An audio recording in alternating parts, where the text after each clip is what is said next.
Hey guys, today I'm going to be doing a deck spotlight for my favorite deck right now, which is a red, blue, black, Mill, Jace, and Defender deck. It's kind of weird, it's definitely not the normal meta, I would say, but I'm really into Magic the Gathering right now, so when I asked myself what kind of content would I like to make today, should I make like a Losing My Virginity or something else, I thought, you know what, I really want to talk about my deck, so that's what I'm going to do. This is going to be the first time I'm going to do this, and the setup is really ghetto.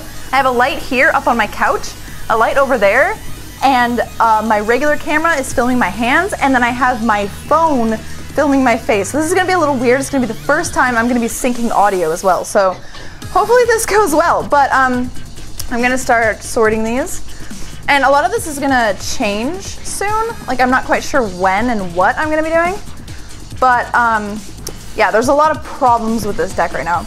For instance, I don't really know what the focus is going to be in terms of lands, because I have a lot of stupid lands like Unknown Shores and Guildgate instead of Shock lands, which are what everyone wants you to have. And I think I'm going to be taking out some other things as well, so just wait until I have this all put down on the table and we will show you what's going on here. So yeah, maybe I should just sorted this before I started the video, but whatever, I'm entertaining, right? Why do I have a pacifism in here? That's totally not mine. And that's a huge issue when I'm playing the game and someone pacifies my one of my creatures, and I end up with it at the end of the fucking thing, and I don't count my shit as often as I should. But yeah, I have some interesting cards here that I want to show you guys, and interesting ideas for a deck that hopefully will work out eventually, because what I started out with this deck was like a bunch of just retardation, like literally like retarded shit. Like everything I did was dumb and there was no actual purpose to it. I just wanted to mill and mess with people, so what I did is I had like all kinds of instants and sorceries that milled and messed with the opponent. So I ended up not actually having a real solid focus and synergy to my deck, which made it complete shit, and I never actually played it in the tournament before I fixed it. And I haven't played this one in the tournament yet either, so I'm really excited to get to doing that. So, I have Defenders, 4 Wall of Frosts, and 2 Return to Phalanx, and I also have, where is my other ones? I think that's actually it right now, but I have Doorkeeper. Now what Doorkeeper does is, it's a defender, and you can pay 3 and tap it in order to target player puts the top X cards of his or her library onto his or her graveyard, where X is the number of creatures with defender you can control. So basically what I'm trying to do is not have any actual attacking creatures, but have defenders there that make it so I can mill fast enough with Jace and all the other milling cards that I have to where the opponent just loses, basically, by milling. And like every time I've played this deck and actually won, the opponent ends up having like 40 or 50 health because they're like worrying about their actual health, and I'm just milling them. And what's awesome about Jace is Jace's 3 abilities are draw a card, target player puts the top card of his or her library onto his or her graveyard, or I can have 0, pay 0 loyalty, gain 0 loyalty, to target player puts the top 10 cards of his or her library into his or her graveyard. So what I'm doing now is if I really need cards and I'm hurting really bad on the playfield, I don't have anything down, no defenders, I will draw a card. But other than that, I'm going to be just milling him for 10 every single turn. And what that does is effectively kill him in 6 turns if he allows it. And my ultimate, which is, I don't know if that's what it's actually called, it minuses 7 loyalty. Any number of target players each draw 20 cards. So drawing is a little bit different than actually just putting cards. You can actually draw someone to death, but you actually can't just have them put cards into their graveyard to death. Like let's say you want to mill 10 cards and it doesn't say draw. That means that it's not going to kill him if he can only mill 9. But if he has to draw 20 and he only has 15, the act of drawing is what actually kills him. So you actually have to wait till his next turn in order to have him dead, effectively. I'm really bad at talking about this, but this will help. This will help. The next thing I have is Consuming Aberration, which I think is like fucking amazing, right? So, consuming aberrations, power and toughness are each equal to the number of cards in your opponent's graveyard, which at any given time will definitely be more than 10, so he's going to end up being a 10-10. So the only thing you have to worry about is things like the Elixir of Life that's going to shuffle all of your opponent's cards back into his graveyard, because then that is dangerous, because then he ends up with 0-0 and he dies. The second paragraph of this is, whenever you cast a spell, now that's anything but a land, so anything, not just like a sorcery or enchantment or whatever you would consider to be a spell. I'm talking for noobs, apparently, because I don't know you guys' skill level. I want you guys all to get into Magic with me. But anyway, each opponent reveals cards from the top of his or her library until he or she reveals a land card, then puts those cards into his or her graveyard. So that means that anytime I play a land, a creature, an enchantment, an instant, a sorcery, anything, I end up having the opponent just milling himself until he can find a land, which is pretty good depending on how many lands are in his deck and everything like that. I also have Tome's Cower. It's only one island. Target player puts the top 5 cards of his or her library into his or her graveyard. I often draw this on my first turn, and I'm able to maybe put down a Guildgate, and then the next turn just do that, which is awesome. As in terms of lands, I guess I'll talk about that later. I have Demolish, which is destroy target artifact or land, basically just so, you know, I can remove things. Like lands, sometimes people have like 1 or 2 lands and they really need them of one color and I just get rid of it, and that's really cool. I also have Mind Grind. Each opponent reveals cards from the top of his or her library until he or she reveals X land cards, then puts all cards revealed this way into his or her graveyard. X can't be 0. So you just pay 2. You pay a swamp and an island and then whatever else you want. And that number that you pay extra is how many lands he has to find. So not how many cards he mills, how many lands he has to find. If he only has 5 lands left and you pay 5, you end up milling him to death. So I have a lot of mill in this deck and I love it. Diabolic Tutors, of course, to find the cards that I want, preferably Jace. So I have these 2 in my deck.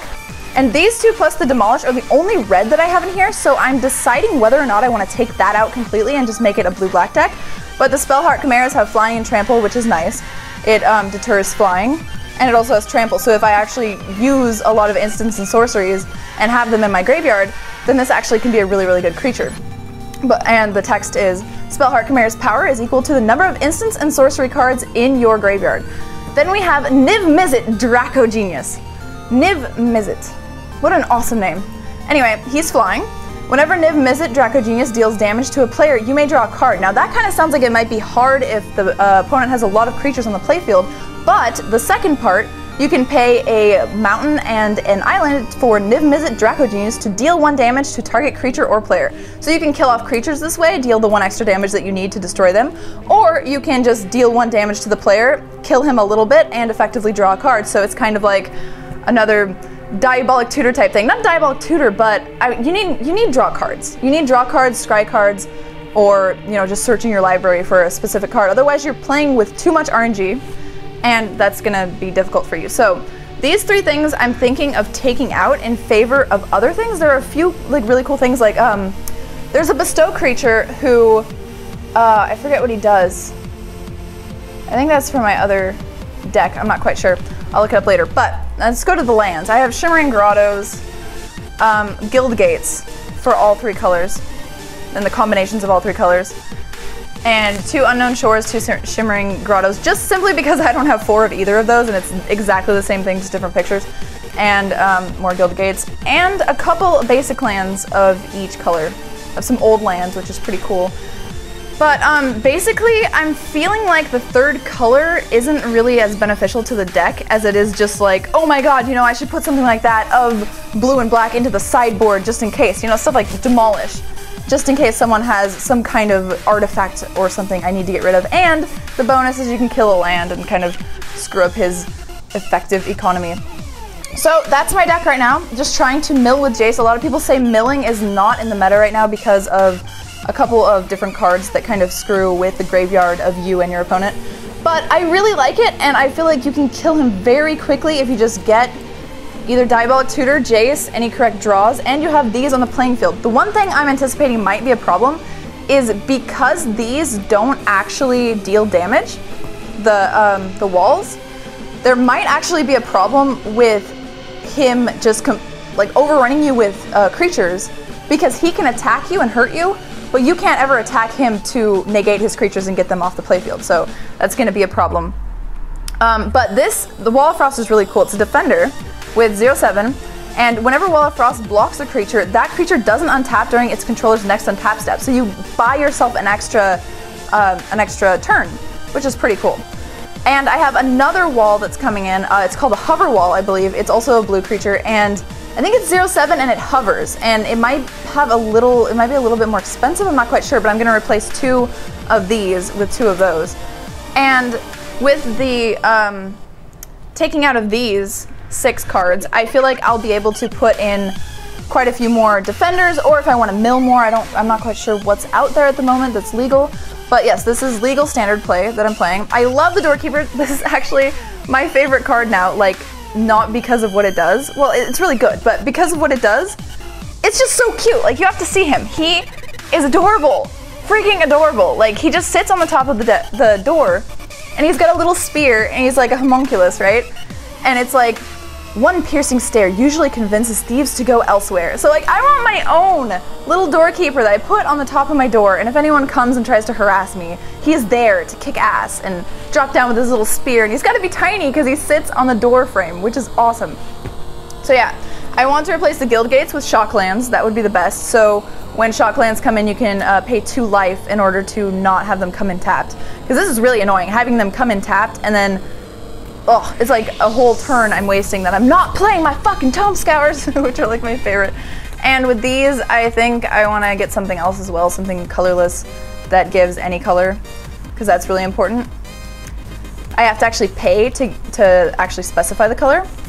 And I don't know, if I have to get rid of anything else, I might get rid of Jace's Mindseeker, but it's really good and it has Jace's name in it, so I feel like it has to be with Jace, just like I have Garruk and Garruk's Horde in my other deck. But this creature is flying. When Jace's Mindseeker enters the battlefield, target opponent puts the top 5 cards of his or her library onto his or her graveyard. You may cast an instant or sorcery card from among them without paying its mana cost, so that's pretty awesome as well. So yeah, let me know what you guys think. Do you think I should get rid of the red in my deck? Do you think that mill is completely stupid and you completely hate me now that I'm playing it? Do you think it's too cheesy? Kind of like a 7 roach rush in the beginning of a game used to be. I really like it though, and I really want a troll deck. This is my troll deck, this is my baby, we're gonna make it work.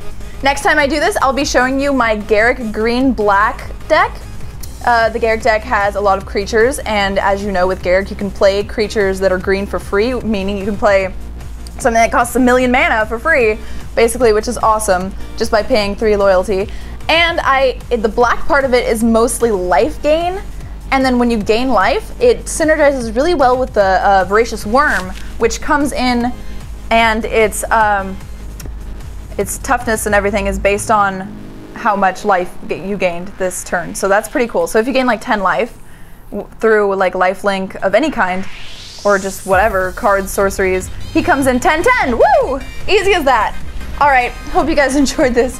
Let me know what you think. I know I'm stuttering and like it's hard for me to explain this stuff, so I gotta get better at Magic in general, I gotta get better at the understanding, and I kind of just wanna learn to talk about things like Magic because I really love it, and I have all these ideas inside of my head that I'm not actually expressing to the world. So yeah, can't wait till Friday Night Magic. Thanks for watching, bye guys!